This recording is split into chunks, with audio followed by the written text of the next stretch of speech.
कहानी है दोस्तों 1991 के इकोनॉमिक क्राइसिस की। किस तरह से भारत की इकोनॉमी बहुत ही ज़्यादा तेज़ी से नीचे गिर रही थी।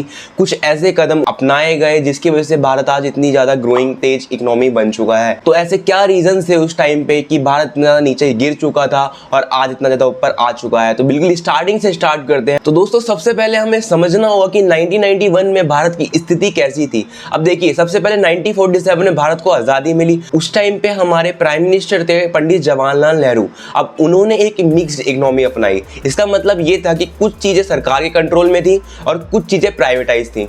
इसका मतलब था कि सरकार ने एक मिक्स इकोनॉमी अपनाई है और हर बिजनेस को स्टार्ट करने से पहले सरकार के पास लाइसेंस लेना ज़रूरी था।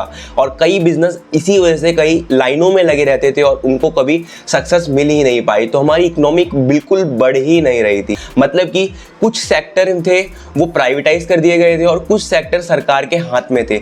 मतलब सरकार जब उनको मंजूरी देती थी तभी कोई कंपनी ऊपर ग्रो कर पाती थी। कहने का मतलब ये है कि लाइसेंस राज सिस्टम हुआ करता था। जब सरकार उसको लाइसेंस देगी कंपनी को तो ही वो आगे धंधा कर पाएगी, वरना नहीं कर पाएगी। तो इसी वजह से कई सारी कंपनियां ग्रो ही नहीं कर पा रही थी और कई सारे बिजनेस बंद हो रहे थे क्योंकि वो लाइनों में तो लगे हुए थे लेकिन उन्हें लाइसेंस नहीं दिया जा रहा था। नेहरू जी ने सोचा था कि भारत की इंडस्ट्री को प्रोटेक्ट करना होगा, इसी वजह से लाइसेंस राज सिस्टम को लाया गया।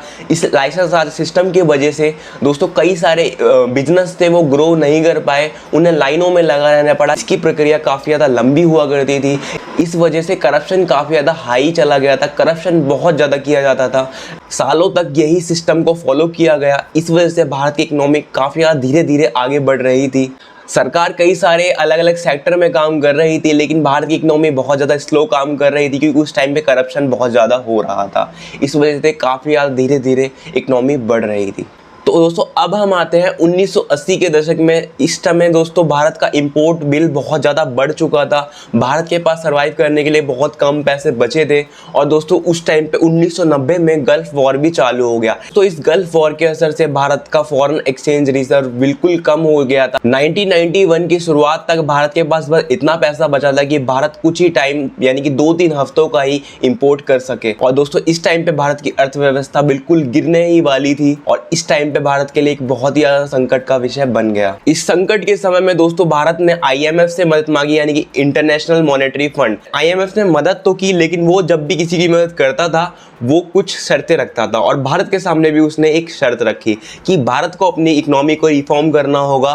तभी से भारत ने दोस्तों LPG को अपनाया। उस टाइम पे भारत में नरसिम्हा राव की सरकार थी और उन्होंने डॉक्टर मनमोहन सिंह को फाइनेंस मिनिस्टर बनाया। दोस्तों डॉक्टर मनमोहन सिंह ने काफी ज्यादा बोल्ड कदम उठाए। उन्होंने दोस्तों सबसे पहले LPG को अपनाया कि बाहर की कंपनी यहाँ पर बिजनेस कर सके। उन्होंने दोस्तों इंपोर्ट ड्यूटी कम करी। उन्होंने लाइसेंस राज सिस्टम को ख़त्म करा कि पहले जो कंपनी में सालों तक लाइसेंस लिया जाता था कोई भी बिजनेस शुरू करने से पहले, उन्होंने उसको ख़त्म करा। अब कोई भी कंपनी सरकार के बिना लाइसेंस के बिजनेस शुरू कर सकती थी और ये सब दोस्तों बहुत ज़्यादा तेज़ी से हो रहा था। तो बाहर की कंपनी डायरेक्ट यहाँ पर इंडिया में इन्वेस्टमेंट अपनी कर सकें। कई सारी चीज़ें इंट्रोड्यूस कई सारी पॉलिसी बनाई गई और दोस्तों इसी वजह से भारत की इकोनॉमी उस टाइम पे बच पाई। दोस्तों इन्हीं सब चीज़ों की वजह से उस टाइम पे भारत की इकोनॉमी जल्दी से जल्दी वापस खड़ी हो पाई। सब रिफॉर्म काफ़ी ज़रूरी था। पहले के लोग बाहर से कुछ भी मंगाते थे तो उस पर हज़ारों लाखों रुपए इंपोर्ट ड्यूटी के लिए जाते थे, लेकिन ये सब खत्म कर दिया गया, बिल्कुल कम कर दिया गया। और इन्हीं सब चीज़ों की वजह से दोस्तों भारत की इकोनॉमी फिर से सर्वाइव कर पाई। और दोस्तों इन्हीं सब चीज़ों की वजह से फॉरेन एक्सचेंज वापस से बढ़ने लगा। जहाँ कुछ ही टाइम का हम इंपोर्ट कर सकते थे